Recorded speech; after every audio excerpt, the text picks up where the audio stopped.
Well, blessed Thursday to you as we come with your daily encouragement. And we've been talking about Jesus being the cornerstone and Jesus being the center of things. Now we're going to talk about the stone that makes us stumble, or some stumble. I first remember hearing this verse by the famous Christian artist Michael Card. Michael Card, in one of his my first cassettes I ever got of his. I saw him in concert and was immediately resonating with him. Deep artist, deep thinker.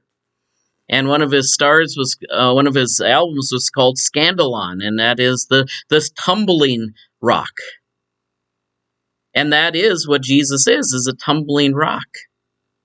Can that one be the Savior? And so some will present Jesus on the cross, and some will want to present a robust Jesus because they don't know about Jesus on the cross.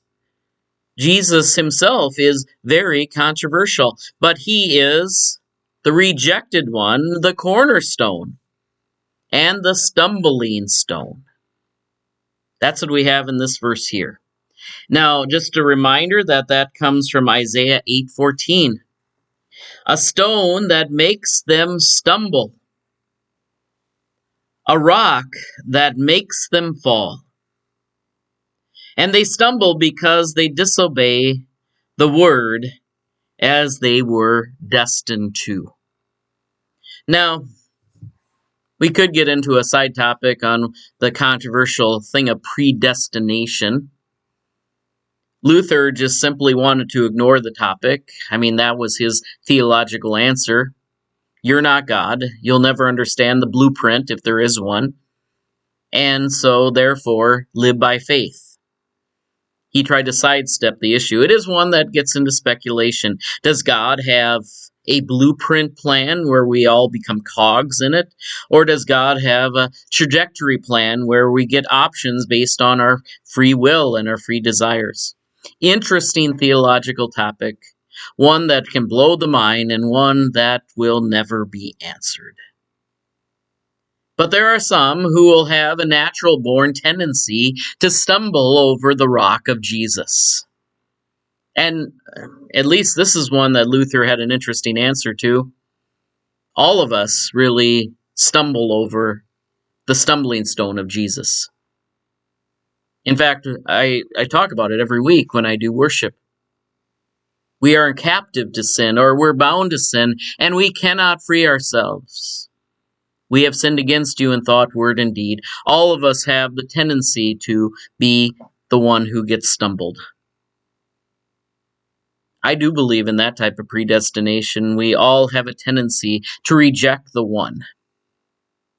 But the good news is that God has broken in, disrupted that natural-born, innate tendency to fall into sin by lifting us up after we have stumbled. Now, however you interpret baptism, I believe it is an ongoing covenant, one that I need to renew.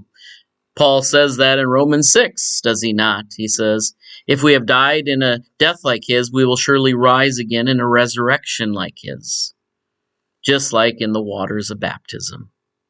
It is a reminder of our stumbling through and God's raising us up. Luther called that law and gospel, challenge and response. We're all going to struggle with that. But the good news is after we have stumbled, after we have been brought low with the knowledge that we cannot save ourselves, God gives us the gift of faith. Remember, Paul says that. He says, by grace you have been saved, because this is a gift of God.